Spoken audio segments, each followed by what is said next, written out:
de solidarité. Et ça me donne également l'occasion de vous dire que c'est une grande fierté aussi. On est très heureux. On est très heureux de vous avoir ici parce que c'est vrai que vous représentez la gauche que j'aime. Et oui, parce que votre courage, ce que vous faites au quotidien, vos engagements, alors on peut ne pas être d'accord sur tout, et ce qui est sûr et certain, c'est qu'on est d'accord sur l'essentiel, c'est-à-dire l'amour de la France, la volonté de continuer à faire de ce pays un pays de liberté, d'égalité, de fraternité. Et je sais que pour cela, vous faites toujours preuve de beaucoup de courage et je voulais vous en remercier. Alors, cette conférence annuelle du CRIF, vous avez choisi de la faire ici au département. Je prends le relais de la région qui ne pouvait pas vous accueillir, mais nous tenions à ce qu'il y ait cette expression annuelle du CRIF régional, c'était important aussi, surtout dans le contexte actuel qui est un contexte très particulier. Alors, l'année dernière, c'était déjà spécial, mais cette année, ça l'est encore un petit peu plus. Et on se demande aujourd'hui où va le monde.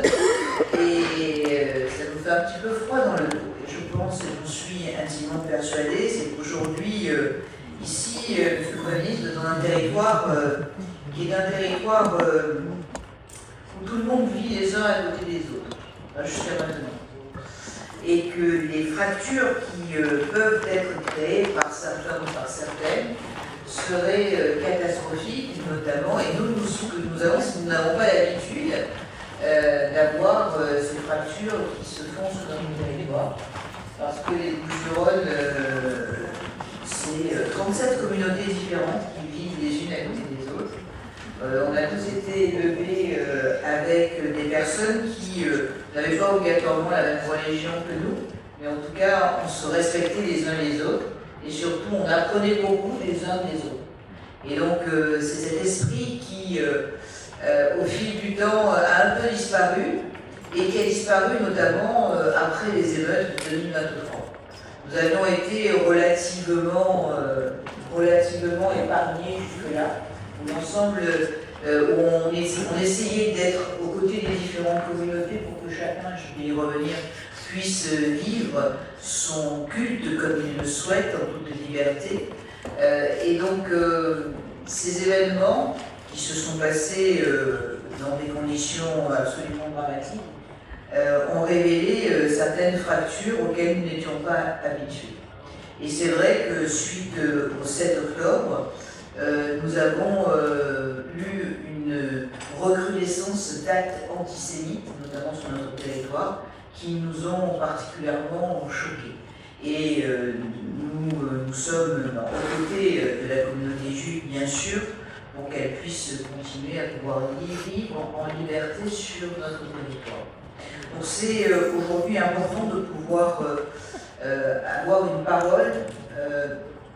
Moi, je suis d'un caractère plutôt optimiste, et donc j'espère que c'est ensemble, tous unis, au travers de nos valeurs, nous pourrons arriver, que nous pourrons modifier la voie dans laquelle certains voudraient nous entraîner.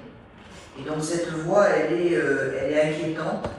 Elle s'est révélée crescendo. Alors bien entendu, nos amis de la communauté juive sont enclins à de nombreux actes antisémites depuis assez longtemps. Il y a une augmentation très forte. Et donc derrière, ce qui est fondamental, c'est qu'on puisse permettre à tout un chacun de pouvoir vivre librement. Ce que nous voulons, nous, ici, le Premier ministre, c'est que rien ne nous soit imposé. Que personne essaye de nous imposer son mode de vie.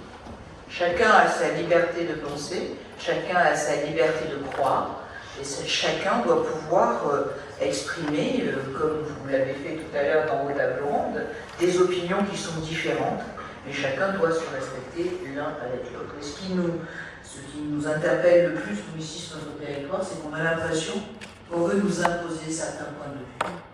Et ceux et celles qui veulent nous imposer ces points de vue-là, ça me fait froid dans le dos.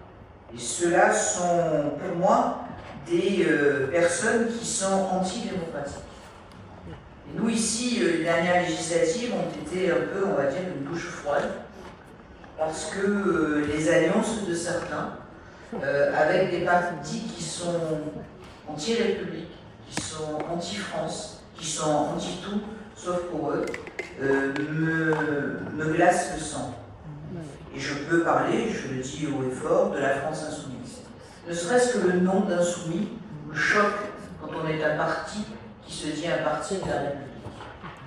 Et donc ça, effectivement, je pense qu'aujourd'hui, il faut que nous soyons très concentrés sur nos valeurs, qui sont des valeurs qui nous ont été inculquées depuis tout petit. Ce sont des valeurs de famille, de mérite, de travail, de volonté de faire avancer notre société. Et je pense qu'aujourd'hui, il ne doit plus y avoir de valeurs taboues.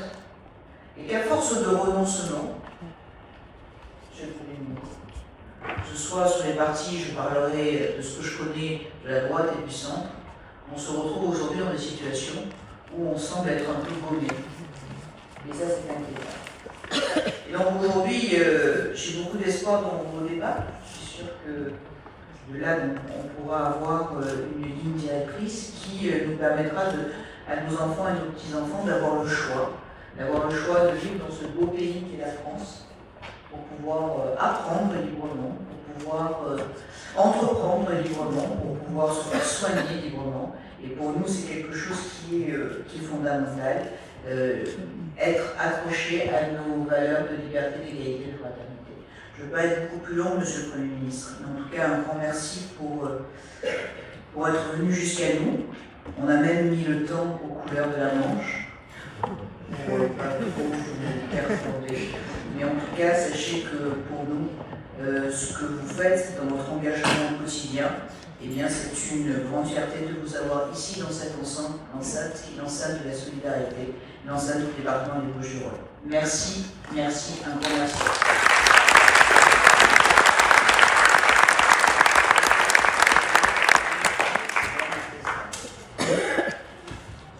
Monsieur le Premier ministre, cher Bernard Cazeneuve, Madame la Présidente du département, chère Martine Vassaille, Monsieur le Sénateur Le Rubelier, cher Stéphane, chers intervenants, je voudrais saluer la présence de mes amis, Monsieur Lionel Stora, du Fonds social juif unifié, Monsieur Michel Cohen-Beniti, président du Consistoire, saluer également la présence de Michel Debouille, présidente d'honneur du CRIF Marseille-Provence, ainsi que tous les présidents d'associations et vous tous, chers amis, qui avez répondu présents à l'appel de cette convention. Alors oui, nous sommes réunis dans cette belle maison de l'hôtel du département pour cette grande convention régionale du CRIF Marseille-Provence, un rendez-vous essentiel pour tous ceux qui portent en eux l'idéal républicain. Alors ma chère Martine, chère amie, permets-moi de t'adresser en mon nom et en celui de la communauté juive de Marseille et de Provence notre profonde gratitude. Ton soutien indéfectible, ton engagement constant et ton amitié sincère sont des lumières dans ces temps d'obscurité.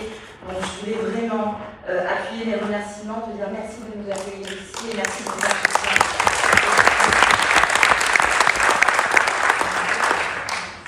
Cette année, nous nous retrouvons autour du thème « Le monde face à ses fractures, géopolitique, société et identité ».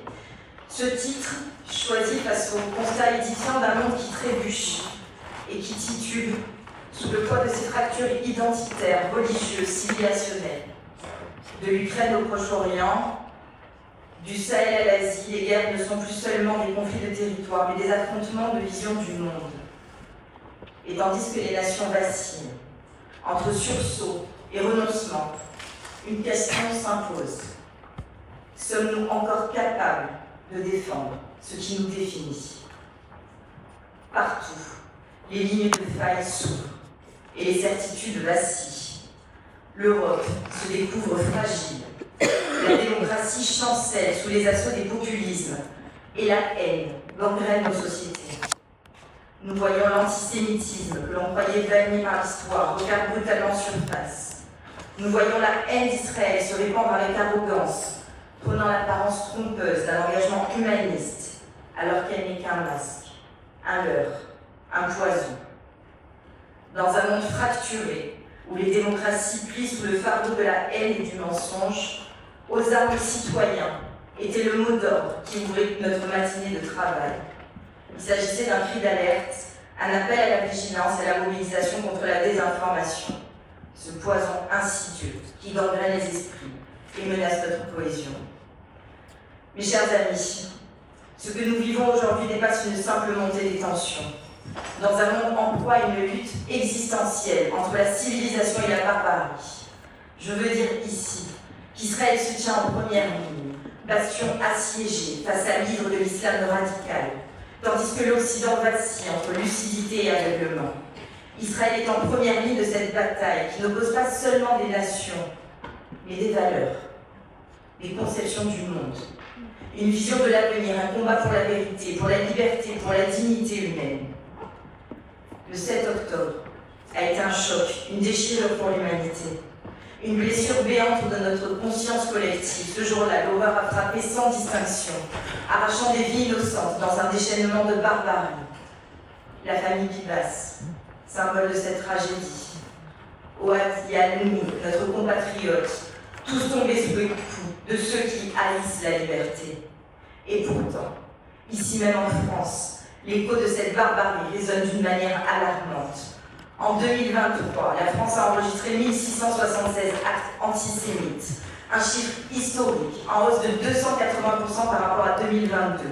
Et en 2024, 1670 actes antisémites recensés. L'histoire bégaye tragiquement, révélant une menace qui ne faiblit pas.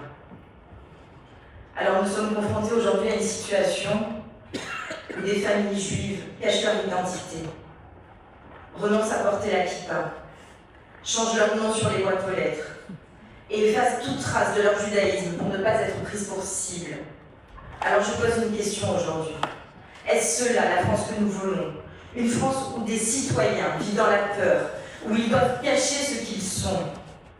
L'école subit de plein fouet la flambée d'antisémitisme qui se répand depuis le 7 octobre dans nos écoles. Selon l'enquête IFOP-CRIF parue cette semaine à l'école, les actes antisémites ont été multipliés par 4 en un an.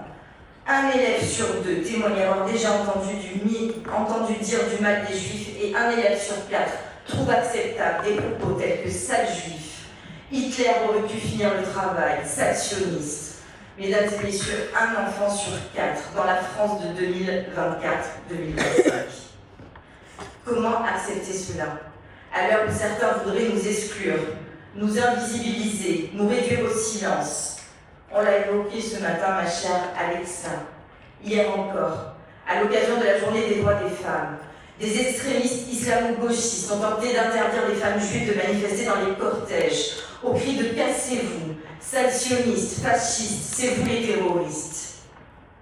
Et exclure les femmes juives d'un combat féministe qui porte la voix des femmes violées, mutilées, assassinées parce que juives. Mais quelle ironie cruelle, quelle insulte à l'universalité des droits humains. Et pourtant, au lieu de lutter ensemble contre ce fléau, certains préfèrent alimenter les haines. La France insoumise, loin d'être un rempart contre l'extrémisme, est devenue son relais. Au lieu de dénoncer sans ambiguïté l'antisémitisme, il l'instrumentalise, le minimise, l'habille de slogans politiques. Rima Hassan en est l'illustration parfaite, en dépeignant Israël comme un bourreau et en refusant de qualifier le Hamas pour ce qu'il est, une organisation terroriste. Elle joue un rôle direct dans la délégitimation d'un État démocratique et dans la désinhibition de la haine antisémite en France. Alors face à une banalisation insupportable de la haine des Juifs, où l'indignation s'émousse, où l'inaction devient complice, comment renouer avec le pacte républicain si la République elle-même tolère que ses valeurs soient piétinées par ceux-là même qui sont censés l'incarner? Et quelle triste leçon de l'histoire ont-nous donc oublié? Mes chers amis, ici à Marseille, tu l'as rappelé, ma chère Martine, on est dans une ville-monde, une ville carrefour, ville de lumière, mais aussi de défis.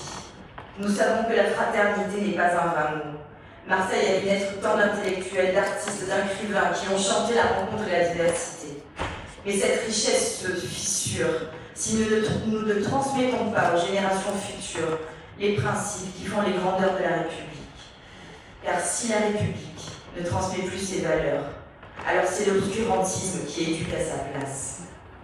Face aux tensions, aux divisions, aux tempêtes qui secouent nos sociétés, enseignons, éduquons, armons les consciences contre la haine, contre le rejet de l'autre, contre l'antisémitisme, contre toutes les fractures qui menacent notre destin commun, face aux fractures du monde, opposant l'exigence du vrai, du juste, du républicain. Mesdames et messieurs, pour conclure, je tiens à exprimer ma profonde gratitude à la présidente de la commission de colloque, Madame Michèle Tauboul, ainsi qu'à l'ensemble des membres de la commission. Permettez-moi de les citer: Monsieur Samuel Benamou, vice-président du CRIF Marseille-Provence, Madame Alexa Fener, Monsieur Raymond Harouche, Madame Francine Gardiol, Madame Corinne Krief, Monsieur Benjamin Alioun, Monsieur Serge Cohen, je ne connais que lui pourtant, Diane Bénichou et Madame Patricia Mézaï qui ont travaillé pour la réussite de cet événement. Je remercie également chaleureusement et sincèrement du fond du cœur l'ensemble des intervenants d'exception qui ont généreusement accepté de dissiper nos incertitudes et d'enrichir nos réflexions. Alors, puisse l'intensité des débats qui nous attendent, ainsi que les instants d'émotion, d'inquiétude et d'espérance que nous partageons, résonner en nous longtemps, éveillant les cœurs et éclairant les consciences. Je vous souhaite à vous tous, mesdames et messieurs, une convention inspirante et mémorable.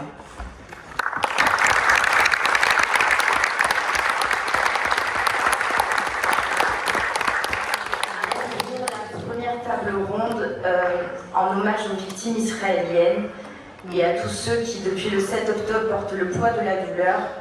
Je me permets, mesdames et messieurs, de vous inviter à observer une minute de silence.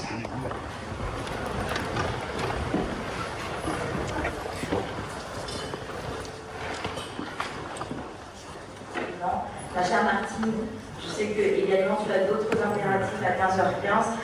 Je voudrais tout de même qu'on prenne 3 minutes pour faire un geste symbolique, parce que nous sommes là aussi pour rappeler que des hommes, des femmes, des êtres humains sont encore prisonniers, en captivité de l'organisation terroriste du Hamas à Gaza. Et pour cette symbolique, je souhaiterais que nous allumions des bougies, symbole de lumière, signe d'espérance, témoin de notre solidarité et garante de notre foi en l'humanité.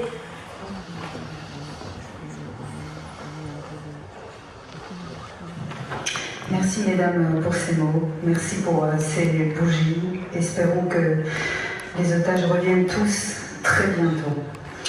On va connaître Stéphane Rudelet, sénateur des Bouches-du-Rhône, et Florence Bergeau-Blaclair, anthropologue, présidente également du CERIF, c'est le Centre d'études européen sur le frérisme. La première question peut-être à vous, Monsieur le Premier ministre, parce que vous incarnez la République, presque on peut la toucher à travers vous. Est-ce que d'abord vous êtes d'accord avec la fracture, ce mot-là qu'on emploie dans la société française aujourd'hui? Est-ce que vous parleriez peut-être d'une société fragmentée? Est-ce que la solution pour arriver aux Républiques? D'abord, je voudrais à mon tour vous remercier très chaleureusement de faire l'hospitalité de ces lieux, remercier Martine Lasalle pour les mots chaleureux qu'elle m'a adressés, remercier votre président, et puis saluer monsieur le sénateur Olivier pour sa présence également et pour sa participation à nos échanges. Je voudrais également profiter de cette question et puis de cette séance pour vous dire à quel point je me sens depuis le 7 octobre proche de vous. Profondément. Pour des raisons qui tiennent aux événements auxquels le pays a pu être confronté lorsque j'étais ministre de l'Intérieur et qui m'avait déjà conduit à être pas près de la communauté, mais dans la communauté. Au moment où la liberté de culte était menacée dans les synagogues, et au moment où les otages étaient retenus au sein d'épiceries hyper cachères, au simple motif qu'on voulait s'en prendre à nos compatriotes de confession juive. J'ai mesuré à ce moment-là, à travers un événement, que je vais relater rapidement, ce que la présidente du CRIF a exprimé à l'instant, et qui est le sentiment de la peur dans un pays où la laïcité, le respect des principes de l'état de droit, devrait garantir à chacun qu'il ne rencontrera jamais la peur. Parce que la République est là pour protéger tous nos compatriotes, quelle que soit leur appartenance politique, philosophique et religieuse. Après l'attentat de Montrouge contre la policière municipale Clarissa Jean-Philippe, je me rends le lendemain ou le surlendemain à Montrouge pour rencontrer les fonctionnaires municipaux et je tombe sur une maman qui va accompagner ses enfants à l'école. Vous savez, cet assassinat de Clarissa Jean-Philippe est intervenu sur la route d'une école où sont scolarisés nos enfants. Et j'aimerais bien que vous veniez avec moi dans cette école. J'ai accompagné cette maman, et lorsque nous sommes arrivés dans l'école, elle s'est littéralement effondrée en larmes, en me disant, vous voyez la différence que j'ai mise entre vous et moi, c'est que quand vous emmenez vos enfants à l'école le matin, quand ils partent par eux-mêmes, vous êtes sûr de les retrouver le soir. Moi, je ne suis pas sûr de retrouver mes enfants le soir. Parce que j'ai peur qu'ils soient attaqués dans un contexte qui semble s'être emparé de notre pays. Et donc je reste dans l'école jusqu'au soir, parce que si des terroristes venaient à s'attaquer à cette école, je voudrais partir avec mes enfants. Et j'ai été, bien entendu, très marqué par ces propos, et c'est dans la foulée de ces propos et de ces premières attaques terroristes que j'ai décidé d'engager une partie des forces de sécurité intérieure dans la protection des écoles et des lieux de culte. Et j'ai protégé les écoles et les lieux de culte de toutes les religions. Bien entendu, il existait dans les synagogues une ambiance particulière. Quand j'allais dans les synagogues pour vérifier l'efficacité du dispositif que j'avais mis en place, les policiers me disaient surtout ne nous changez pas de lieu de culte, parce qu'ici on est très bien accueillis. Et certains me disaient même prévoyez des dispositifs pour changer vos uniformes le mois prochain, sinon vous devez continuer ainsi. Mais en réalité, le fait que nous soyons dans une république laïque m'avait conduit à protéger l'ensemble des lieux de culte et à faire en sorte que la République joue son rôle, et son rôle est dicté par ses principes et la laïcité. Quand j'ai vu les images de la monstruosité de ce qui s'est passé le 7 octobre, la manière dont, avec une barbarie, une sauvagerie absolue, on s'en est pris à des femmes, à des enfants, la manière dont on a retenu les familles en otage, la manière dont on les a restituées après qu'on les avait tuées. Et que j'ai vu que certains considéraient que ces actes-là pouvaient être qualifiés d'actes de résistance, alors qu'il n'était rien d'autre que la manifestation de la barbarie terroriste. Et que la résistance dans notre pays avait une signification. Elle est l'acte par lequel des femmes, des hommes extraordinairement courageux au péril de leur vie se sont dressés contre le totalitarisme nazi, précisément parce qu'il conduisait des millions de juifs dans les camps d'extermination vers la mort. Donc non seulement c'était absurde et indigne de qualifier le Hamas de la sorte, alors qu'il s'agissait d'une organisation terroriste, et c'était au regard des événements que nous avons connus dans l'histoire, une insulte à tous ceux qui avaient trouvé la mort dans les camps de concentration et à tous ceux qui s'étaient battus pour qu'on puisse sortir de ces camps les survivants, que parfois vous ayez le sentiment d'être abandonné, vous n'êtes pas seul.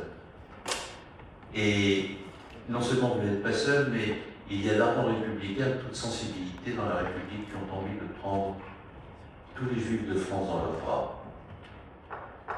Et qui, à travers eux, ont envie de prendre, parce que la République est une et indivisible. Et vous rappelez tout à l'heure, Madame la Présidente, Mesdames les Présidents, qu'en France, on peut croire ou ne pas croire. Et alors, quand on a fait le choix de sa religion, être garanti qu'on pourra la pratiquer librement, et c'est la raison pour laquelle l'État n'en reconnaît aucune. Eh bien, ce principe-là de liberté, il doit conduire la République, toujours, quels que soient les événements, et quels que soient les propos instillés par ceux qui veulent organiser la confrontation de tous contre tous dans la République. La République doit tenir bon, elle ne doit pas déroger à son discours, précisément pour être toujours garantie d'être en situation de prendre tous ses enfants dans ses bras. Alors, Cela étant dit, est-ce qu'il y a des forces de fracturation dans la société française? Oui, il y a des forces de fracturation dans la société française, mais je voudrais vous dire la raison pour laquelle ces forces existent. Elles existent, ces forces, d'abord parce que le principe de laïcité est un principe de courage. Il est un principe de courage qui est né dans le courage des républicains. La France n'est pas née de n'importe quoi, elle s'enracine dans une histoire particulière, dans un pays qui, de surcroît, repose sur une relation entre la nation, l'État et la République très particulière. C'est une construction politique singulière, la France. La France, elle s'est faite par la préexistence de l'État à la nation. L'État a préexisté à la nation.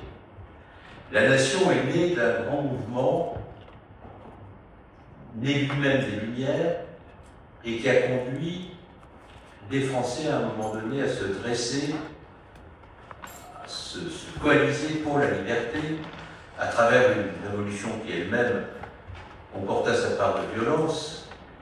Et la nation a donné à l'État une forme de légitimité, celle que la nation souveraine finit par donner à des institutions qui, par leur puissance et leur force, ont contribué à donner à la nation son unité. Puis est venue la République. La République avec ses grands droits de liberté et ses principes fondateurs. L'école mise au creuset de la société française pour, par un acte d'émancipation, permet de fabriquer des consciences libres. Et si la laïcité voulait qu'on laissât à la porte de l'école toutes ces croyances, toutes ces convictions, tous les atavismes dont nous pouvions être dépositaires, c'est précisément parce que l'école avait pour ambition de faire en sorte que l'on puisse accéder à une connaissance et à un savoir qui permettait à chacun d'exercer sa libre conscience. Et c'est par cette école laïque, c'est par ces principes que l'unité de la République s'est constituée, que la République a affirmé son unité, son indivisibilité, dans un pays dans lequel la religion et la politique s'étaient longtemps confondues. Qu'était-ce que la monarchie de droit divin, sinon une manifestation de confusion de la politique et de la religion qui voulait d'ailleurs que ne soit légitime que le gouvernement qui était conforme au principe de droit divin. C'est de tout cela qu'on s'est libéré. Et tous ces principes ont été rappelés par de grands républicains pendant des décennies. Qui étaient ces grands républicains? Ils s'appelaient Dreyfus, lorsqu'il s'est agi de lutter contre l'injustice et contre la réaction de ceux qui attachaient un autre ordre que celui que l'État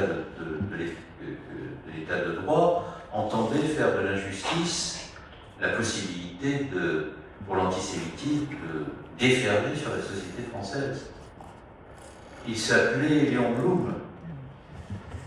Lorsqu'il s'est agi, lorsque la haine antisémite a déferlé dans les rues de France en 1934, de faire prévaloir les valeurs de la République. N'oubliez pas que Blum, parce qu'il était juif, non seulement vous ne direz pas, mais vous le savez, a été frappé dans les rues de Paris, hospitalisé au soir du 6 février 1934. Il s'appelait Pierre Mendès France, qui lorsqu'il monte à la tribune de l'Assemblée nationale en 1954 pour rappeler les principes de concorde républicaine sur lesquels vous m'interrogez, est hué par toute une série d'acteurs dont l'antisémitisme est le moteur parce qu'il est juif. Donc, les grands républicains, et je pense à Robert Badinter aussi, j'espère que je ne suis pas comme ça. Les grands républicains ont été de grands compatriotes de confession juive. Alors pourquoi est-ce qu'on a abandonné ces principes? On a abandonné ces principes parce que dans une espèce d'avachissement moral et intellectuel, d'avachissement politique, on s'est éloigné. Et je voudrais, pour finir, vous dire comment on s'en est éloigné et comment on peut y revenir. Vous voyez, quand j'ai fait voter la loi de novembre 2014, la provocation à l'antisémitisme, au racisme et au terrorisme, j'ai eu toute une série d'être liberticides au motif qu'on pouvait diffuser sur Internet tous les propos qui relevaient de la liberté de la presse. Mais moi, je considérais que dans une société dans laquelle l'antisémitisme était en train de créer un nouveau climat qui pouvait être à l'origine d'une véritable fracturation de la société française, je ne voyais aucune raison qu'on puisse pouvoir dire sur Internet, au motif qu'il y avait une neutralité d'Internet, ce qu'on n'aurait jamais accepté de voir proférer dans la rue, c'est-à-dire une infraction pénale. L'antisémitisme, ce n'est pas une liberté, c'est une infraction. Et moi, j'entendais bien au moment où l'antisémitisme était en train de manger la société française qu'il fut possible de le considérer comme une infraction. De la même manière, quand nous avons fait voter les lois sur le renseignement pour éviter que ces propos ne soient diffusés et qu'on puisse communiquer par des moyens cryptés sur Internet en vue de la commission d'actes terroristes, on m'a expliqué que ce n'était pas la protection des Français qu'on organisait, mais la surveillance de masse. Et lorsque j'ai qualifié les islamistes de terroristes, on m'a qualifié d'islamophobes. Mais non, mesdames et messieurs. Qualifier l'islamisme et le terrorisme, l'islamisme, pour ce qu'il est, ce n'est pas l'islamophobie. C'est au contraire la volonté de protéger tous les musulmans de France qui considèrent que leur religion n'a pas été dévoyée par une minorité haineuse et qui entendent vivre leur religion dans la paix de la République, de la honte qu'ils peuvent éprouver du fait de dévoiement de leur religion par une poignée.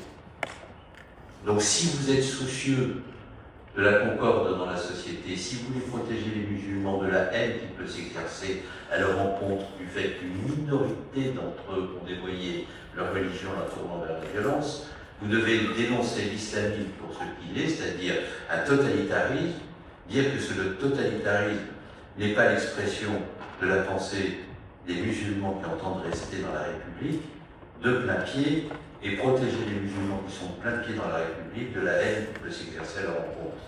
C'est autre chose que l'instrumentalisation des musulmans à des fins électorales et politiques, lorsqu'on les considère comme des clientèles à ramener à soi, pour être garanti d'avoir un socle électoral, moyennant quoi on s'autorise toutes les prises de distance avec les principes républicains que je viens de développer à l'instant pour pouvoir garantir le résultat électoral.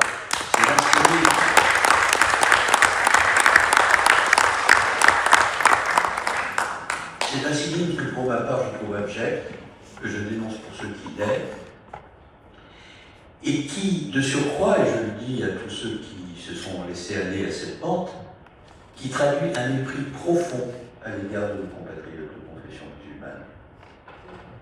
Parce que si vous les respectez, vous devez pouvoir considérer qu'ils sont capables d'autre chose que cette violence aveugle et haineuse qu'une minorité appréhendée pour les trahir.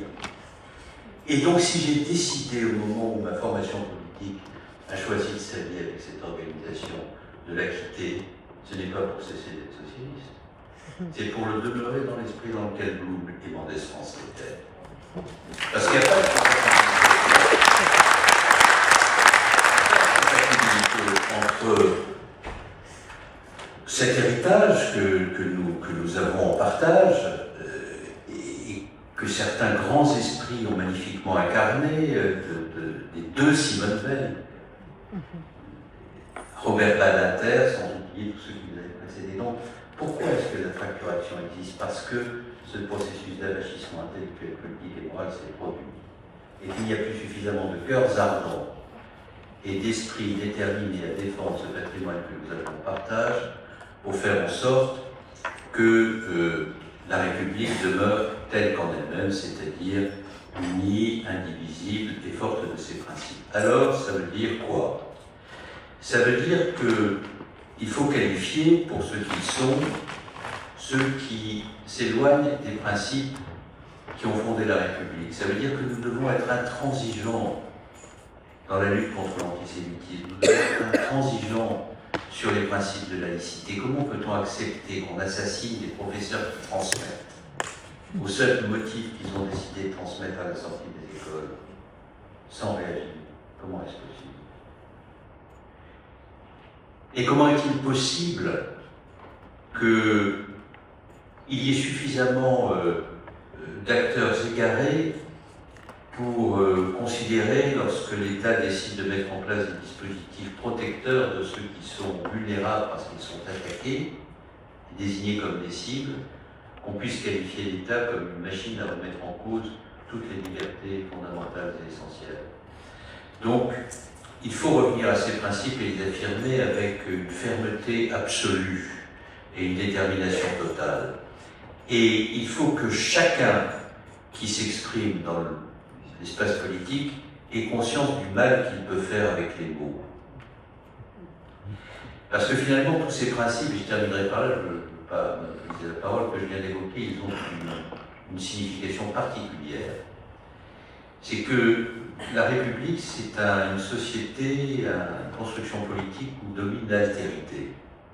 L'altérité, c'est la capacité de se mettre à la place de l'autre, et dès lors qu'on s'est mis à la place de l'autre, de refuser à l'égard de quiconque d'avoir un mot, un geste, un comportement dont on ne pourrait pas supporter qu'il s'exerce à l'égard de nous-mêmes, parce que s'il devait s'exercer à l'égard de nous-mêmes, il serait une infinie blessure. Alors moi, je hais l'antisémitisme et je le combattrai de toutes mes forces, pas simplement parce que j'aime les Juifs, je les aime infiniment, pour plein de raisons qui tiennent à leur histoire, à la relation au texte, à ce que les intellectuels juifs ont pu produire, etc. Mais je les aime parce que, et je combats l'antisémitisme avec une détermination totale, parce qu'on commence par l'antisémitisme en Suisse et tous les autres qu'on attaque. Si je combats avec autant de détermination l'antisémitisme, c'est parce qu'il y a quelque chose de pulsionnellement inacceptable et facile dans l'antisémitisme qui commence par la haine du juif et qui se termine par la haine de tous les autres. Aujourd'hui, c'est à vous qu'on s'en prend. Mais demain, ce sera aux opposants, ce sera aux musulmans, ce sera aux catholiques, ce sera à tel ou tel représentant de telle ou telle sensibilité philosophique. N'oubliez pas qu'on a commencé beaucoup par les juifs et on a terminé par tous les autres. Donc se battre contre l'antisémitisme, c'est se battre pour la fraternité, pour la concorde, pour la paix, pour l'amour entre les peuples, pour l'altérité, qui est la signification profonde de ce message républicain dont j'ai essayé de rappeler imparfaitement, mais en tous les cas sincèrement, les principes et les valeurs.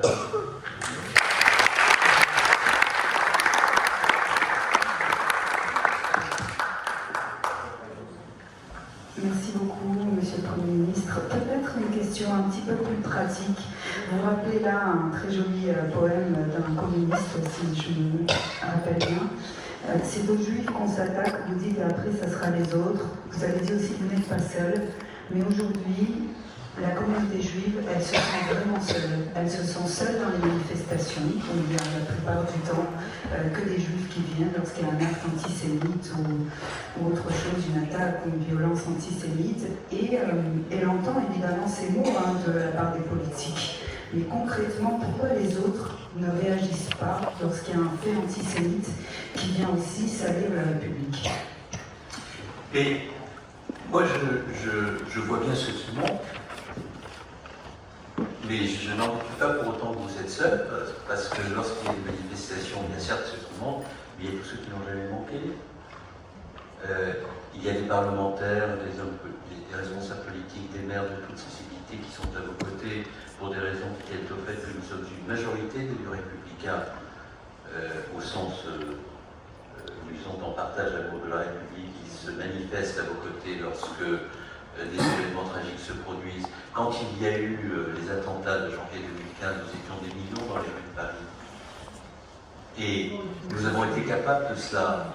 Alors certes, le lendemain du 11 janvier, à la radio, j'ai entendu toute une série d'acteurs se lamenter de ceux qui n'étaient pas là et considérer que dès lors qu'il y avait des absents, cette manifestation n'était pas représentative de ce que la République était capable d'exprimer dans son unité au moment où ces événements se produisaient. Mais moi, j'y étais dans les rues de Paris ce jour-là.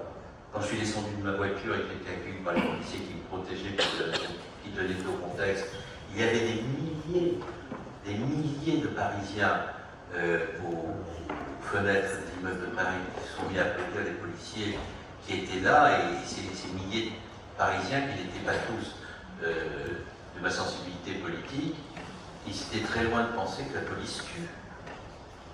Il y a eu une unité républicaine à ce moment-là autour des principes, autour des valeurs, autour de la police qui était rentrée dans les lieux où les otages étaient retenus pour les sauver et les sortir de là. Donc, j'ai vu que cette unité était possible et qu'à ce moment-là, quand nous battions ensemble contre l'antisémitisme, nous étions nombreux, mais que bien entendu, dans les heures qui suivaient, toute une série d'acteurs qui ne voulaient pas que la société française affirme son unité autour de cela, allaient chercher ceux qui n'avaient pas été présents pour expliquer finalement que tout ça n'était rien d'autre qu'un artifice de communication politique. Ça n'était pas. Mais il y a ceux qui sont absents. Et ceux qui sont absents, ils représentent l'extrême gauche dont je viens de qualifier de comportement. Ils représentent aussi, ne vous y trompez pas, une extrême droite qui n'a pas changé de nature. Elle n'a pas changé de nature. Elle a changé de discours, elle a changé de comportement, elle a changé de posture. Mais je ne souhaite pas que vous ayez à constater qu'elle n'a pas changé de nature. Et donc il y a ceux qui ne sont pas là, parfois ceux qui sont là, mais avec une tentation de manipulation pour se donner une respectabilité que leur histoire ne devrait pas les autoriser à s'attribuer à eux-mêmes. Et donc, je ne veux pas que vous sentiez seul. Et je veux par ailleurs vous constatiez que ceux qui vous manquent ne manquent pas qu'à vous. Prendre un exemple, quand M. Boilem Sansal est enfermé par un régime qui le prive de sa liberté sans raison, les mêmes qui vous manquent à Boilem Sansal. C'est pas un hasard. C'est absolument pas un hasard. Il manque à chaque fois que ceux qui devraient nous réunir dans la République, parce que les principes fondamentaux de la République sont interpellés, là, le clientélisme qui caractérise leur démarche politique, c'est-à-dire ce qu'il y a en politique, encore une fois, de plus cynique et plus inacceptable, prend le dessus. Et pour les autres, ils sont là. Vous savez, les policiers qui rentrent. Les policiers, je vous raconte ça pas pour vous rassurer, mais pour vous convaincre que vous n'êtes pas seul. Lorsqu'il y a eu l'attentat terrible dans l'épicerie Père Cachet, nous avions décidé avec le président de la République que nous interviendrions simultanément à l'Hyper Cacher et à Damartin-en-Gouel où étaient les frères Kouachi. Mais nous savions qu'il y avait un otage dans l'imprimerie, que les frères Kouachi ne savaient pas. Et le président de la République me donne un ordre, il me dit il faut que vous disiez au général Favier qui dirige les opérations à Damartin-en-Gouel que nous allons intervenir simultanément assez vite. Je sors donc du bureau du président de la République et j'appelle le général Favier. Je dis, mon général, il va falloir intervenir. Et puis là, il me dit en direct, au téléphone, la porte de l'imprimerie vient de s'ouvrir. Les frères Kouachi sortent, vous entendez le feu? Ils sont en train de tirer sur nos hommes. Tout ça avec une voix bien entendu, très transformée de la part du général. Et nous répliquons, monsieur le ministre, mais les frères Kouachi viennent de tomber, je m'approche d'eux, ils sont morts. Je rentre dans le bureau du président, je lui dis, je donne immédiatement l'instruction au préfet de police de Paris d'intervenir à l'épicerie Père Cachet. Parce que voilà ce qui vient de se passer. Il dit, faites-le immédiatement. J'appelle le préfet de police de Paris et je lui dis, monsieur le préfet, il faut intervenir tout de suite parce que les frères Kouachi sont morts il y a quelques minutes. Si le terroriste le sait, donc faites-le intervenir. Faites intervenir le reste et la PRS tout de suite. Il me dit, mais on est en train d'essayer de confiner. N'essayez rien du tout, vous les faites immédiatement. Il s'écoule à peu près une minute et demie, mais le préfet de police n'a pas raccroché son téléphone, pour des raisons que je ne comprends pas. Et donc moi je suis dans cette action, je ne peux pas raccrocher le mien puisqu'il n'a pas raccroché le sien. Il prend un autre téléphone, immédiatement, il donne l'instruction d'intervenir. Quelques minutes après, j'entends des coups de feu. Et une voix blanche au téléphone compte. Et elle compte jusqu'à 14. Et moi je sais qu'il reste 14 otages. Donc quand il a fini de compter jusqu'à 14, je me suis dit, ils ont tous été sauvés. Je comprends ça. Et je rentre dans le bureau du président, il est de dos, devant l'écran de télévision, et les images sortent et lui-même compte. Et une fois que cela est terminé, le président et moi sommes très émus à ce moment-là, il y a une accolade, etc. Et puis je pars sur le terrain et j'arrive à la nuit, parce qu'il faut presque 1h03 pour arriver sur place. Et là, il y a un mur de caméras du monde entier, parce que tout le monde est arrivé à Paris depuis les attentats qui ont eu lieu 3 jours auparavant. Et j'ai tous les policiers du RAID et de la BRI qui sont alignés, masqués, pour pas qu'on les reconnaisse, et je ne vois que leurs yeux. Et derrière le mur de caméra, il y a des milliers de Parisiens qui sont rassemblés devant l'épicerie et qui applaudissent les policiers. Et ces milliers de Parisiens, ils viennent de partout. Ils viennent de partout, et lorsque j'ai fini de saluer les policiers, ils me disent qu'on est venu pour le compatriotes. Nous ne sommes pas juifs, nous sommes athées, nous sommes ici de la table, certains étaient juifs d'ailleurs, mais nous sommes venus pour eux, pour leur dire que nous sommes avec eux, etc. Donc, je comprends la tristesse, je comprends l'interrogation, je comprends la colère, et je veux vraiment vous dire que vous n'êtes pas seul. Merci.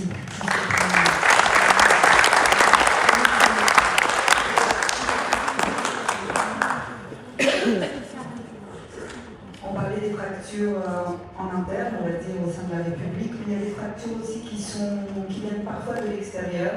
Et pour ça, on accueille Florence Bergeau-Baclair. Vous, Florence,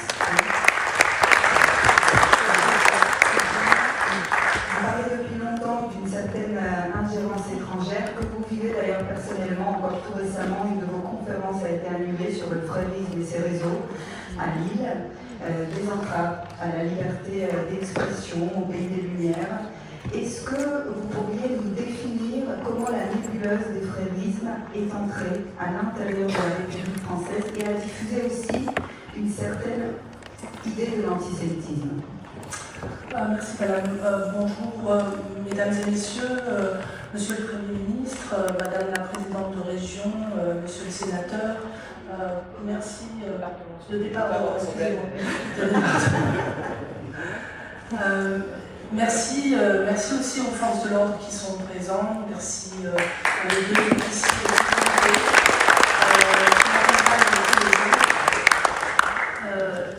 alors là, je ne vais pas du tout parler d'une ingérence étrangère, mais plutôt d'un phénomène qui est bien domestique, qui est bien ancré dans notre pays depuis maintenant une quarantaine d'années. Je veux parler des frères musulmans et de l'idéologie qu'ils ont produite, c'est-à-dire le frérisme.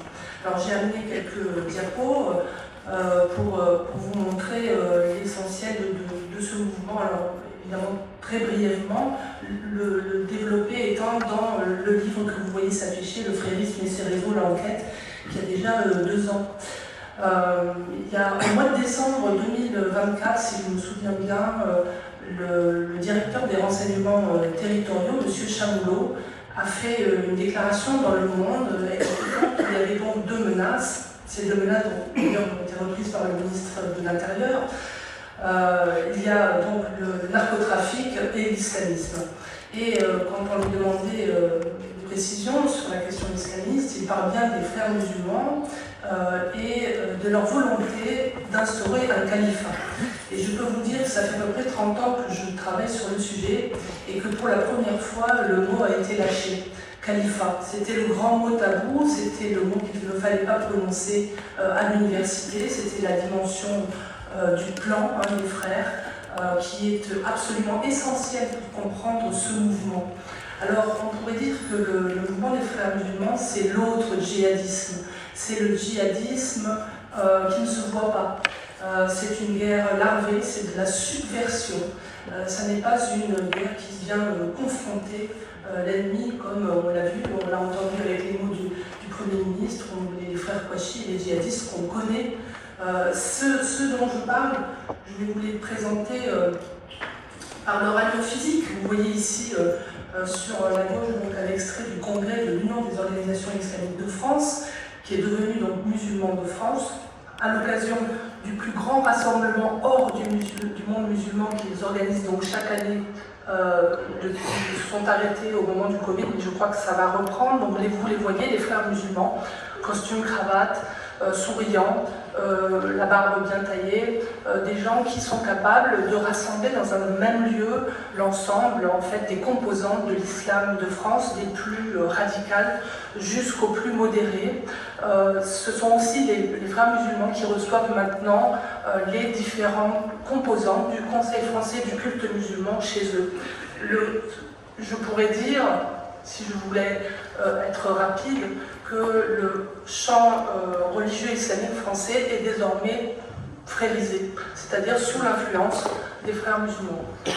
Alors, qu'est-ce que c'est que cette idéologie que j'appelle frérisme? Donc il faut revenir un petit peu en arrière, et notamment au tournant revivaliste du 19e et 20e siècle, où l'on voit sous l'influence coloniale, on observe une déstructuration de l'autorité traditionnelle, et on va voir à partir de cette époque-là un schisme, si on peut dire, mais qui n'est pas un schisme théologique, mais plutôt idéologique, entre les libéraux, laïcs, les syncrétismes, les soufismes, etc., et la tendance aujourd'hui dominante de la salafia, qui est un fondamentalisme dogmatique, littéraliste, qui prône un retour à l'islam des origines, c'est-à-dire celui édicté par le prophète. Donc le prophète devient une source de loi à part entière, non seulement le Coran, non seulement la Sunna, mais il devient un modèle d'imitation. Donc on se réfère non seulement donc à ce que dit Dieu, on rapportait d'eux, mais on doit aussi imiter en tout point le prophète. Donc cette salafia, elle se divise en deux courants, le courant islamiste, qui est donc inspiré par les frères musulmans, et puis un courant qu'on pourrait qualifier de conservateur, communautariste, loyal et soumis à l'État, comme par exemple le wahhabo-salafisme d'Arabie Saoudite. Donc je me concentre sur la branche islamiste des frères musulmans. On peut la diviser en trois. Le djihadisme violent, qui peut prendre deux arrangements institutionnels, soit un État islamique ancré, donc un territoire, ça va être Daesh, soit un réseau mondial comme Al-Qaïda. Il y a aussi ce qu'on pourrait appeler l'islam politique, c'est-à-dire des partis islamistes qui donc s'exercent, ou en tout cas veulent prendre le pouvoir en tant que parti islamiste. Alors on pourrait prendre bien sûr Morsi, Erdogan ou Joulani, qui vient de prendre donc la Syrie. Et puis le mouvement qui m'intéresse moi, qui a été finalement assez peu étudié dans les sociétés sécularisées, c'est le frérisme, qui est un réseau transnational. Et celui qui en parle le mieux de ce frérisme, c'est Youssef El-Qaradawi, qui est son mentor. Alors qu'est-ce qu'il dit? Il dit le frérisme, en tout cas le mouvement islamique, hein, c'est comme ça qu'il l'appelle, ne se limite pas à la confrérie. Le réveil de l'islam ne doit pas nécessairement être un groupe au sens d'un certain nombre de personnes, mais peut-être un groupe au sens d'une école, d'un mouvement de pensée et d'action qui travaille en union pour faire revivre la religion.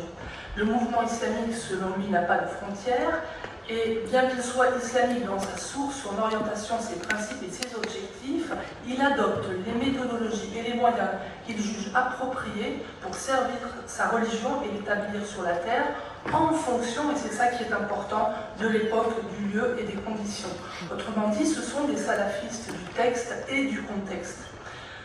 L'idée, c'est de ne se fâcher avec aucun des mouvements, des tendances, mais au contraire de se servir des potentialités, des expressions de chacun pour un seul objectif, c'est l'instauration d'un califat mondial.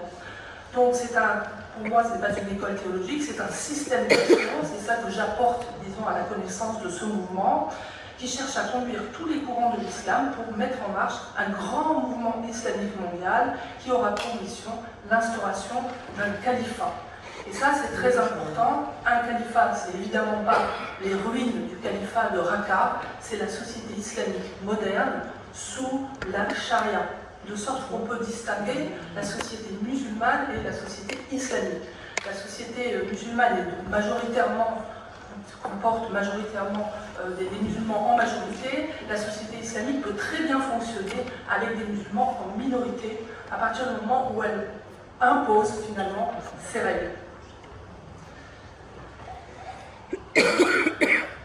Alors, je vais aller vite. L'origine, c'est la confrérie des frères musulmans qui naît en 1928, peu après l'abolition du califat ottoman. 1924, ça c'est très important. L'abolition, la chute du califat, c'est un véritable traumatisme pour les pays musulmans. Et donc, en 1928, un jeune professeur, enseignant, se lance dans la bataille et veut donc créer ce mouvement qui va libérer les pays musulmans. Alors voilà comment il se présente, comment il présente sa confrérie, Hassan el-Banna. Nous ne sommes pas un parti politique, même si la politique pratiquée selon les règles de l'islam est au cœur de notre pensée. Nous ne sommes pas une association caritative, même si le travail caritatif est l'un de nos principaux objectifs. Nous ne sommes pas un groupe sportif, même si le sport est un moyen pour nous. Nous ne sommes rien de tout cela, nous sommes une idée et un dogme, une ligne de conduite, un système qui ne peut être délimité et catégorisé. Il dépasse toute frontière, il existera jusqu'à la fin des temps, car ce système, ce nizam est celui d'Allah. Nous sommes sur le chemin des compagnons du prophète, nous poursuivons sa mission, la dawa. Donc, l'objectif, le frérisme est une guidance, il faut ordonner le licite et pourchasser l'illicite chez soi, mais aussi chez les autres. Donc on a un droit de contrôle finalement sur le comportement des autres. C'est un mouvement axé sur la mission. C'est finalement le temps importe peu puisque tout est tracé, le chemin est tracé, l'ordre social n'est pas à penser parce qu'il est contenu dans les textes, dans le Coran, la Sunna et le modèle d'imitation du prophète. Il faut donc se concentrer sur l'action, ce qui donne à ce mouvement une force phénoménale. La méthode, celle des frères musulmans, c'est l'islamisation non pas par le bas, en tout cas pas en Europe, c'est une islamisation du proche au lointain. Ça marche aussi bien en Europe que dans les pays musulmans. C'est-à-dire qu'on éduque et on forme l'individu musulman qui lui-même va rééduquer la famille, qui va former la société musulmane, vous voyez ce cercle concentrique, qui va se doter naturellement d'une gouvernance selon l'islam, qui va établir un État islamique, lequel va chercher à réunifier les nations musulmanes. Alors vous me direz, tout cela paraît être une utopie, ça n'a pas d'importance qu'ils réussissent ou non cet exercice. L'important c'est de penser que c'est ce qu'ils font et c'est ce qu'ils pensent en permanence aujourd'hui. Donc il faut, et Madame Bedayan l'a précisé, ce sont des visions du monde aujourd'hui qui s'affrontent et il faut bien se mettre à la place des frères pour essayer de comprendre comment ils agissent si on veut vraiment lutter contre eux. Puisqu'on a parlé d'antisémitisme, il est évident pour moi que l'antisémitisme qu'on a vu s'exprimer aujourd'hui, c'est celui des frères musulmans. Alors, on ne devient pas frère musulman parce qu'on le veut, on est choisi par la confrérie, c'est elle qui va vous choisir, vous former, et au bout d'un certain nombre d'années, si vous avez gravi les échelons, elle va se faire connaître de vous, et ainsi vous inviter à prêter serment. Donc, une fois que vous prêtez serment dans la confrérie, vous ne la quittez plus, vous vous mariez à l'intérieur, vous avez des amis à l'intérieur, vous payez la confrérie, et vous restez parfaitement invisible. Alors évidemment, tout le monde ne passe pas l'exercice, d'autant plus qu'il y a peu de gens qui le souhaitent, et ils ne le souhaitent que finalement quand on le leur propose. Donc pendant toutes ces années où les individus ont été approchés, ils ont intégré en fait le logiciel des frères musulmans. Ce qui fait que vous trouverez très peu de gens qui disent qu'ils ont été approchés par les frères musulmans. On le sait parce qu'en fonction de leur lecture, de ce qu'ils disent, et moi ça fait 30 ans que je travaille sur ce sujet, donc j'arrive à peu près à connaître l'enseignement des frères, et qui peut être frère même si cette confrérie est secrète. Et ça veut dire que vous avez un petit cercle d'assermentés, vous voyez à gauche, quelques types de gens, peut-être c'est des milliers, on ne sait pas exactement combien sont les frères musulmans assermentés en France. C'est un phénomène européen, ce que je suis en train d'expliquer, ça s'applique aussi bien en Allemagne, à la Belgique, au Royaume-Uni et ailleurs. Et donc vous avez un autre cercle, qu'on pourrait appeler d'affiliés, qui sont des gens qui ne sont pas rentrés dans la confrérie, mais qui finalement travaillent avec elle ou travaillent pour elle, donc dans les diverses activités de la vie. La vie des frères musulmans, c'est pas dans la mosquée, c'est partout ailleurs. Voilà. Je passe là-dessus. Donc l'islamisation, on a beaucoup parlé des territoires perdus de la République, des territoires conquis de l'islamisme. L'islamisation dont je parle, elle est sectorielle, elle est territoriale bien sûr, mais elle est surtout sectorielle, c'est-à-dire que l'idée c'est l'entrisme, l'infiltration, le noyautage d'une association caritative, d'un syndicat, d'un parti politique, d'une grande entreprise, etc. Ça fait 30 ans au moins que ça dure, donc je peux vous assurer que l'infiltration est très profonde et très vaste. Et c'est pour ça d'ailleurs que le renseignement territorial a alerté sur cette idéologie subversive qui passe par une démoralisation et le fait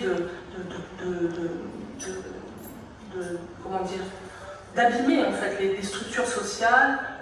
Quand je parle de démoralisation, c'est par exemple de rendre ridicule, de taxer d'islamophobie, je vais revenir avec des exemples beaucoup plus précis après. Donc le noyautage, c'est le placement de membres de la confrérie dans un milieu à transformer. C'est aussi l'endoctrinement et l'activation d'une cible déjà en place. Ça, c'est évidemment dans tous les milieux. Et j'ai d'innombrables témoignages depuis que j'ai sorti mon livre. Chaque fois que je le présente, on me donne de nouveaux témoignages. Alors pour vous donner un peu l'idée de l'inspiration du frérisme, elle est assez. On va très très vite en fait trouver les ascendants, les pères du frérisme. Hassan el-Banna, c'est le grand-père de Tariq et Annie Ramadan, que vous voyez en bas. Et il avait donc un gendre qui s'appelle Saïd Ramadan, et Saïd Ramadan, qui est le père de Tariq Ramadan, a mis en lien en fait les deux penseurs qui, à mon avis, composent cette emprise frériste. C'est Maoudoudi, le Pakistanais, et Kardawi, dont je vous ai dit quelques mots. Je détaille ça dans mon livre, je vais pas, ce serait bien trop long. Alors, Kardawi est connu pour son antisémitisme. Il a soutenu l'anéantissement des Juifs, la Shoah n'est qu'une punition divine. La charte du Hamas rédigée en 88 reflète ses positions idéologiques avec un langage marqué par un antisémitisme inspiré notamment des protocoles des sages de Sion. Et ce personnage, Youssef Kardawi, est aussi le mentor des frères musulmans de France. Donc ça c'est important, il a à la fois formé le Hamas et participé finalement à la rédaction de sa charte, et à la fois formé les frères musulmans de France, dont je vous ai dit aujourd'hui qu'ils dominaient le paysage islamique français. Il était à l'origine du Conseil européen de la fatwa et de la recherche. C'est aussi un créateur, un cofondateur de la Fédération des organisations islamiques en Europe, et aussi il était très présent lors des colloques de l'Union des organisations islamiques de France, ou de leurs rencontres secrètes pendant des années. Et je voudrais terminer sur ce document très important, à mon sens, que j'ai traduit, et qui s'appelle « Les priorités du mouvement islamique dans la phase à venir, dans les 30 ans à venir ». Alors il se trouve que quand il l'a écrit, c'était il y a un peu plus de 30 ans. Donc ce que nous voyons aujourd'hui, c'est ce qu'il avait assez bien prévu de faire, ou alors soit c'est un visionnaire, soit c'est vraiment un leader visionnaire et un chef de guerre, si on peut dire, puisque cette guerre-là, on peut en voir les effets aujourd'hui. Donc qu'est-ce qu'il voulait? Il disait qu'il voulait former une avant-garde islamique, il voulait prendre en main les écoles islamiques et les instituts de formation, ce qui a été fait à peu près au début des années 2000. Il voulait former une élite, ce qu'il a réussi à faire, c'est vraiment quelque chose qui caractérise ce mouvement, c'est qu'il s'intéresse d'abord aux élites, aux influenceurs, qui ensuite vont influencer les masses. C'est la formation d'une opinion publique que l'on aura débarrassé des effets de campagne et de dénigrement de l'islam. On avait déjà en germe, dès les années 90, le programme des campagnes contre l'islamophobie. la lutte contre l'islamophobie est un dispositif frériste, de subversion frériste. La préparation d'un climat mondial d'acceptation de l'existence de l'Oumma, c'est-à-dire de la nation islamique. L'idée que finalement les musulmans, où qu'ils vivent, quoi qu'ils soient, ils appartiennent à quelque chose de particulier dans l'humanité qui s'appelle l'Oumma. Et ça, le marché halal en particulier le fait très bien, parce que le marché halal, c'est pas évidemment que la viande ou les alimentations, c'est les voyages halal, c'est les banques halal, c'est tout ce que vous voulez, la mode halal, etc. Ces domaines, donc, il dit, il faudra donc se concentrer sur des grands domaines. C'est pour ça que l'approche est sectorielle. Donc les grands domaines d'islamisation, selon Kardawi, dès 1990, c'est l'éducation. Donc l'université, en premier, c'est vraiment par les universités qu'arrivent les frères musulmans. Donc aujourd'hui, c'est pour ça qu'il n'y a plus aucun département de sciences sociales qui travaille sur l'islam contemporain, qui ne soit pas noyauté, complètement pris en otage en réalité par les frères musulmans. D'ailleurs, on ne peut plus y aller. Ça, par exemple, c'est quelque chose qu'on ne peut pas dire dans les universités aujourd'hui. Quand je suis universitaire, je suis CNRS, j'ai tous les diplômes qu'il faut, mais ça, ce que je vous dis là, je n'ai pas le droit de le dire dans les universités. Mes conférences sont systématiquement annulées. Donc l'éducation, première chose. Le politique, c'est important, mais ils ont fait un détour, j'y reviendrai. Le social, donc le sport, l'aide aux devoirs, etc.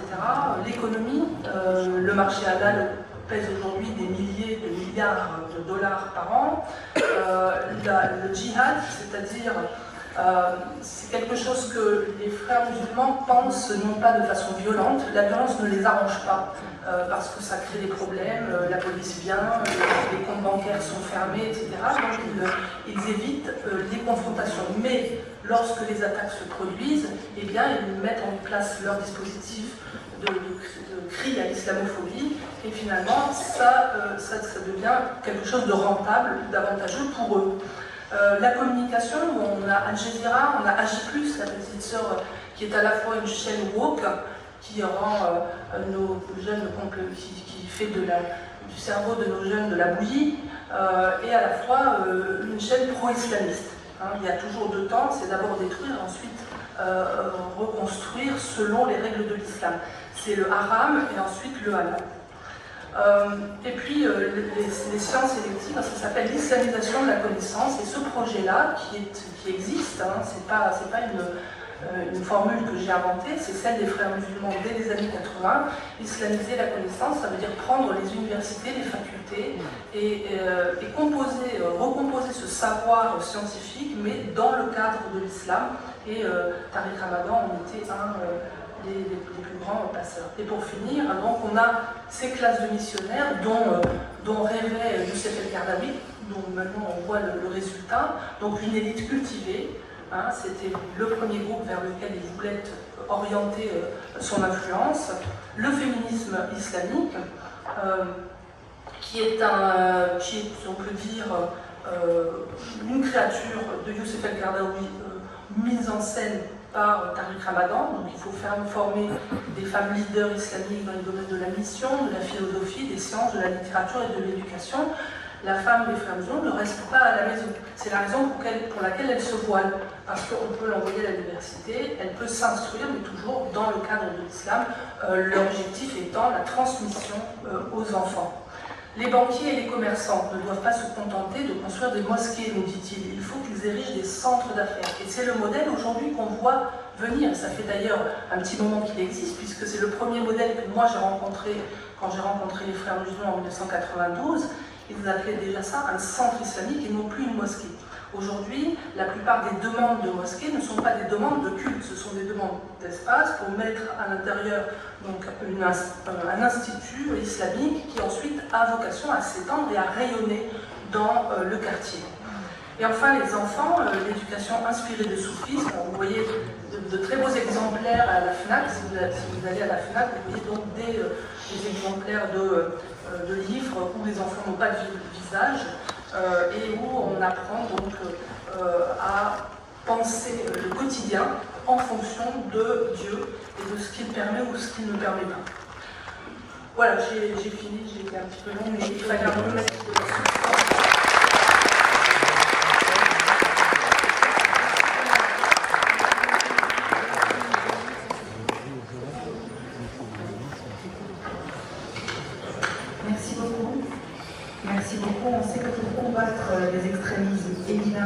faut de la connaissance et vous venez de nous en donner. Florence, merci beaucoup.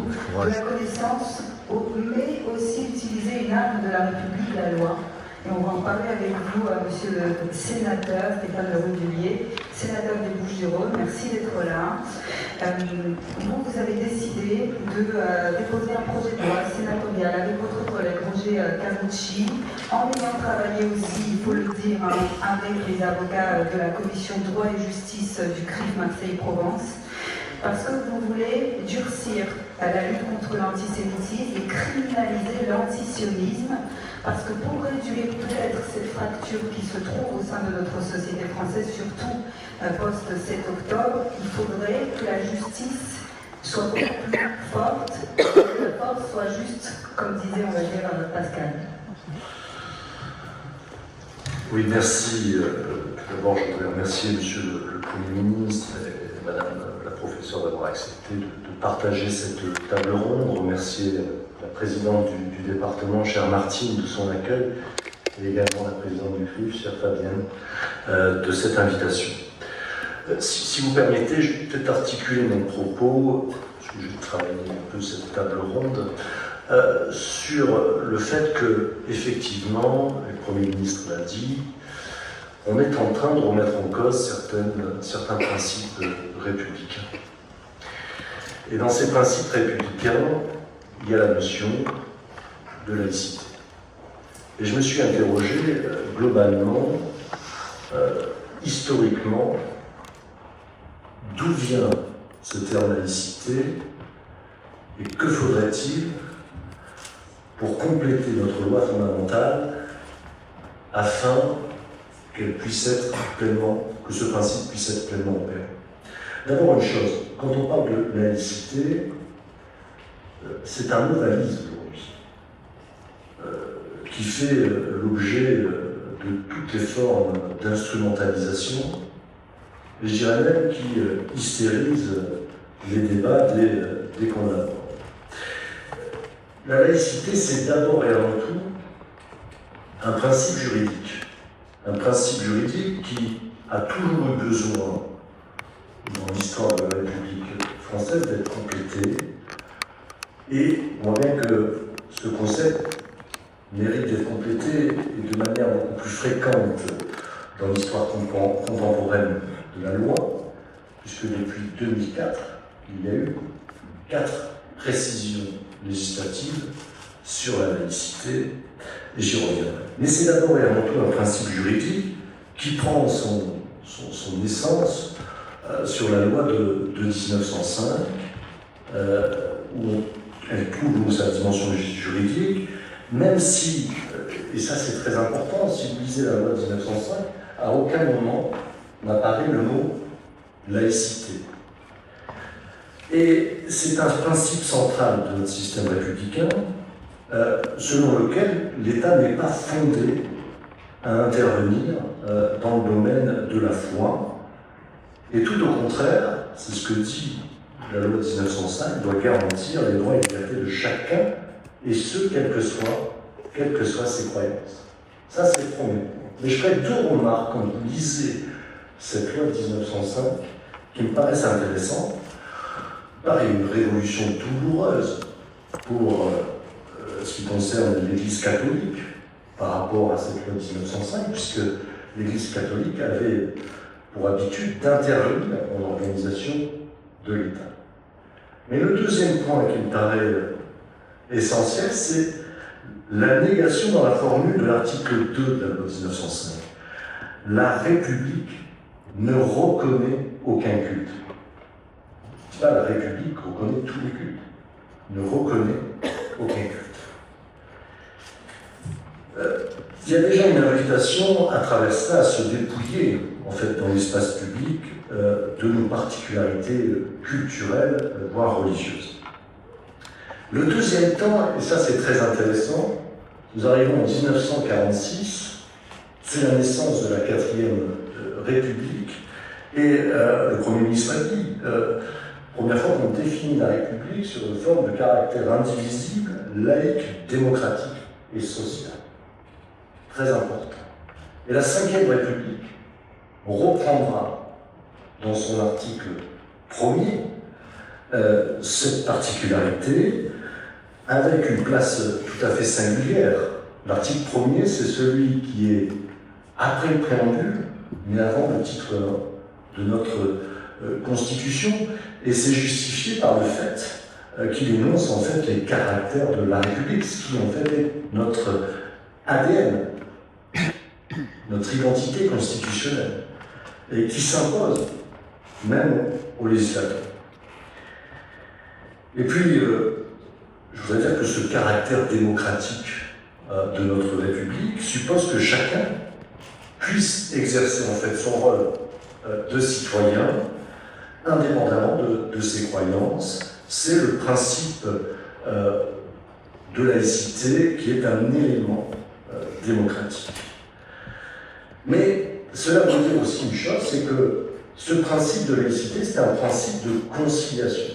Conciliation entre deux éléments constitutifs de notre vie, c'est-à-dire la liberté de conscience, de croire ou ne pas croire, quelle que soit sa religion. Article 10 de la Déclaration des droits de l'homme, nul ne peut être inquiété pour ses opinions, y compris religieuses, mais liberté de conscience conciliée effectivement à l'obligation de neutralité religieuse de l'État ou de toute personne publique. Mais en fait, qu'est-ce qu'un État laïque?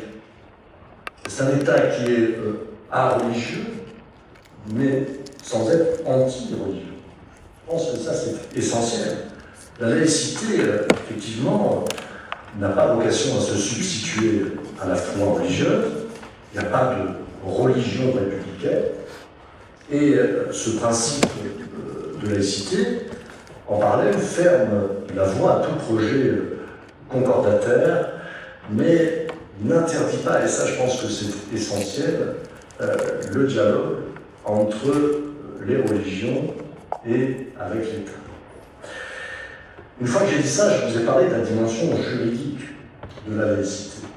Mais il y a aussi ce que j'appelle une dimension coutumière de cette laïcité. Celle qui est déterminée par nos mœurs, nos us et nos coutumes. Avec une consigne, la discrétion. Et une idée forte. La religion, c'est dans la sphère privée ou dans les lieux de culte. Et le débordement dans l'espace public doit être effectué dans une certaine limite coutumière ou alors juridique encadrée par la loi. Je pense que ça, c'est un principe d'organisation de notre société.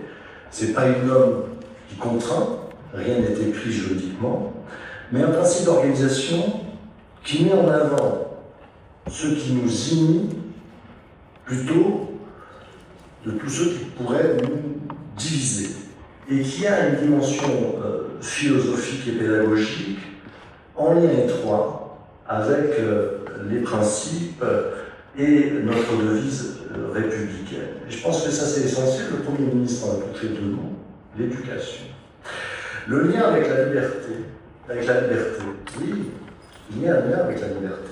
Construction de l'autonomie de la personnalité, de l'esprit critique, grâce à l'apprentissage des matières et des disciplines scolaires, la mise à distance des assignations identitaires.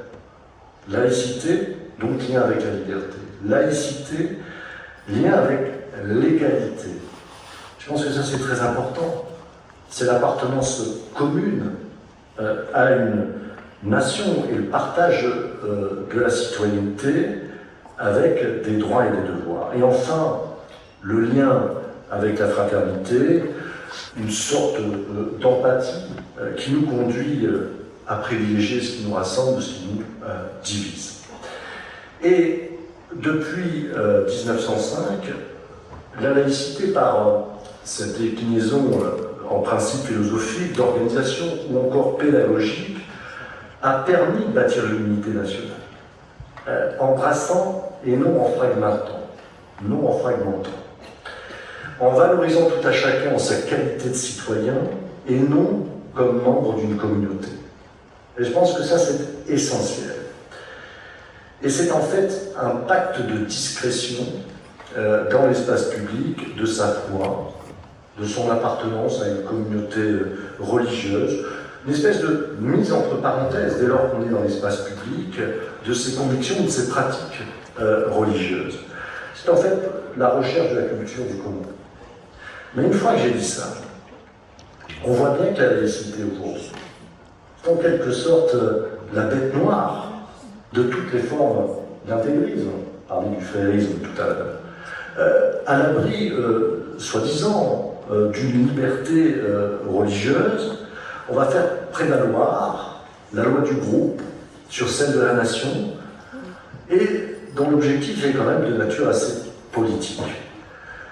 Et pour moi, toute manifestation religieuse dans l'espace public ne peut être qu'à contre-courant du principe de laïcité. Je vais prendre deux exemples flagrants. Le repas de substitution à l'âme, on peut avoir ce débat. Mais quand même, c'est diviser un moment de partage, qui est le moment du repas. La prolifération du foulard islamique et les prières de rue, c'est en quelque sorte une pression prosélytique qui a, à mon sens, déchire également le pacte de discrétion. Donc à partir de ce constat-là, qu'a fait le Sénat en 2020, et c'est très intéressant, au-delà de la loi que vous citez, cette proposition de loi, il a déposé une proposition de loi constitutionnelle sous l'égide d'un sénateur de la Manche, il me semble, M. Philippe Bas, qui est maintenant juge constitutionnel depuis peu, et qu'a cherché à faire Philippe Bas, c'est-à-dire de venir préciser en fait le principe de laïcité dans notre Constitution au niveau de l'article 1er. Et je pense que ça, c'est essentiel, que dans les mois ou les années à venir, il va falloir pousser cette proposition de loi qui a été votée au Sénat vers l'Assemblée nationale. Et je vais vous expliquer pourquoi. Que dit cette proposition de loi? Elle est assez intéressante. Je cite, elle rajoute à l'article 1er de notre Constitution: nul individu, nul groupe ne peut se prévaloir de son origine ou de sa religion pour s'exonérer du respect de la règle commune. Je pense que cette définition-là est tout aussi précise que large. Pourquoi règle commune? C'était un de nos débats. La règle, ça veut dire quoi? La loi, certes, mais aussi les règlements. Et je pense que c'est essentiel. Beaucoup d'entreprises, de collectivités sont confrontées à cette poussée parfois de l'intégrisme et veulent durcir les règles de vie commune dans les règlements d'entreprise et de collectivité, et ils sont parfois confrontés à des contentieux juridiques, puisqu'il n'y a pas d'assises très claires, notamment constitutionnelles. Encore une fois, l'idée de cette proposition de loi, c'est de dire qu'il y a une prééminence des lois de la République sur la foi. Et toujours est-il que nous ne remettons pas en cause l'article 10 de la Déclaration des droits de l'homme et du citoyen. Il dit que nul ne doit être inquiété en fonction de ses opinions et de ses religions, sa religion. Mais la foi, en fait, ne peut jamais être supérieure à la loi, supérieure au cadre républicain. Et je pense que l'inscription de ce principe sera, à mon avis, dans les mois ou dans les années à venir, même si ça ne va pas résoudre tout problème, toute la dimension au sein de la fracture, de la fragmentation de notre société. Je pense que c'est une mesure d'une nécessité impérieuse, d'une nécessité absolue. C'est un peu une mesure de sauvegarde de notre modèle républicain.